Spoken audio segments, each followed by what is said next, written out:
দর্শক, আমরা এই মুহূর্তে রয়েছি রাজধানীর ঢাকার ধানমন্ডি ৩২-এ। আপনাদেরকে এখন যেই দৃশ্যটি দেখাচ্ছি, বিশেষ করে এই দৃশ্যটি হয়তো এর আগেও আপনারা পত্রপত্রিকা কিংবা মিডিয়ার বদলতে দেখেছেন যে বিশেষ করে কোনো সিরিয়া কিংবা যুদ্ধবিধ্বস্ত এলাকার চিত্র হতে পারে এমনটি।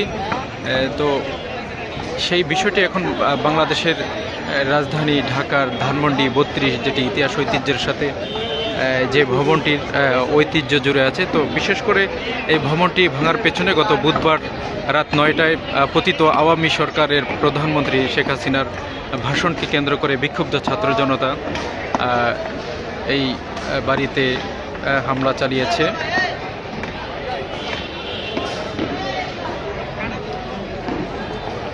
এবং সেখান থেকেই এখন পর্যন্ত আজকে চতুর্থ দিনের মতো বিক্ষুব্ধ ছাত্র জনতা এবং বিক্ষুব্ধ মানুষ ভাঙচুর করার পরে যে ধ্বংসাবশেষ রয়েছে, সেখান থেকে এখন পর্যন্ত মানুষ সেখান থেকে রড বালি বিশেষ করে ধ্বংসাবশেষ থেকে যে রড সেগুলো নেওয়ার চেষ্টা করছে। আপনাদেরকে দেখানোর চেষ্টা করছি যে এখানে একজন কিশোর ধ্বংসাবশেষ ভেঙে রড নেওয়ার যে প্রক্রিয়া সেটাই করছেন।